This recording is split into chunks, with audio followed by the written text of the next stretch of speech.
Assalamualaikum warahmatullahi wabarakatuh. Perkenalkan, saya Siti Jumaria dengan NIM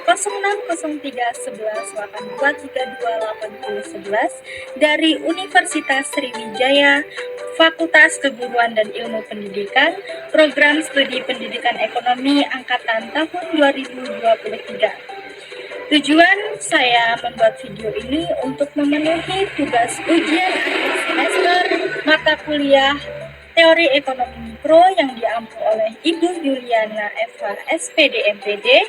Di sini saya mengambil studi kasus mengenai minimnya lapangan pekerjaan bagi anak Gen Z berdasarkan teori keseimbangan umum dan kesejahteraan ekonomi. Lama-lama kita lanjut ke pembahasannya. Tahun 2024 ini, angka pengangguran di kalangan Gen Z di Indonesia mencapai 9,9 juta orang atau sekitar 22,25% dari total penduduk usia 15 hingga 24 tahun. Angka ini merupakan penyumbang terbesar angka pengangguran di Indonesia. Minimnya lapangan pekerjaan bagi anak muda, terutama Gen Z, menjadi salah satu isu ekonomi yang semakin mendesak. Di tengah perkembangan teknologi yang pesat dan transformasi industri, para generasi muda menghadapi tantangan besar untuk memasuki pasar kerja. Namun, mengapa masalah ini terus berlanjut dan bagaimana kita dapat memahami serta mencari solusinya? Dalam video ini, kita akan menganalisis masalah ini menggunakan pendekatan teori keseimbangan umum dan kesejahteraan ekonomi. Menurut data terkini, tingkat pengangguran di kalangan anak muda, termasuk Gen Z, terus meningkat. Banyak dari mereka yang berjuang untuk mendapatkan pekerjaan yang sesuai dengan pendidikan dan keterampilan mereka. Hal ini tidak hanya berdampak pada kehidupan individu, tetapi juga pada produktivitas ekonomi secara keseluruhan. Apa sih penyebabnya? Masalah ini muncul dari berbagai faktor, perubahan kebutuhan industri, ketidakcocokan keterampilan, dan rendahnya investasi dalam penciptaan lapangan kerja menjadi penyebab utamanya. Namun, untuk memahami lebih dalam, mari kita lihat masalah dari perspektif teori ekonomi. Lanjut, kita masuk ke teori keseimbangan ekonomi. Teori keseimbangan umum menjelaskan bagaimana pasar-pasar dalam ekonomi saling berinteraksi.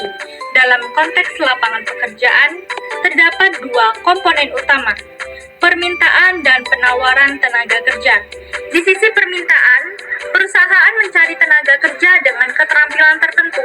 Namun, seiring perkembangan teknologi, kebutuhan akan keterampilan manual menurun, sementara keterampilan berbasis teknologi menjadi meningkat.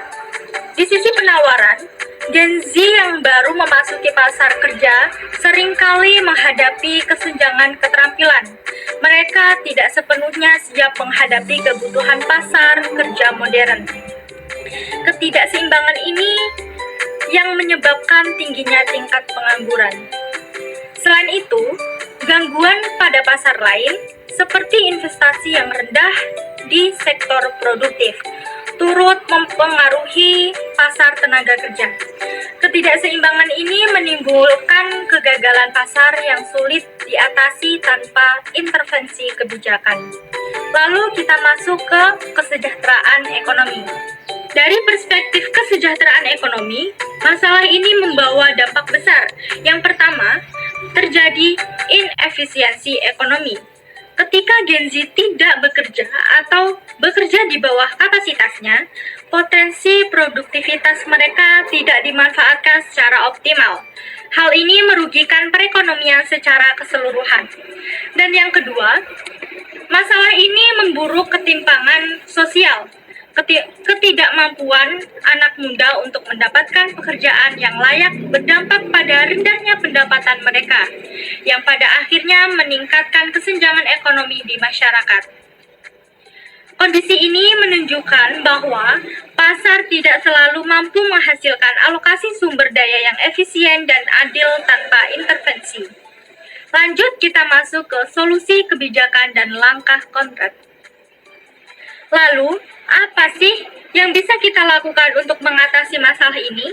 Dan apa saja strategi yang dapat kita ambil? Yaitu yang pertama, ada meningkatkan keterampilan tenaga kerja. Pemerintah dan institusi pendidikan harus memperkuat program pelatihan vokasi yang relevan dengan kebutuhan industri. Yang kedua, mendorong pertumbuhan sektor baru, investasi di sektor digital, energi terbarukan, dan industri kreatif dapat menciptakan peluang kerja baru bagi Gen Z. Yang ketiga, fleksibilitas regulasi pasar kerja. Regulasi ketenagakerjaan perlu disesuaikan dengan perubahan teknologi dan dinamika pasar agar lebih inklusif bagi anak muda. Yang keempat, mendukung kewirausahaan. Pemberdayaan anak muda melalui program kewirausahaan dapat membuka peluang kerja tidak hanya bagi mereka, tetapi juga orang lain.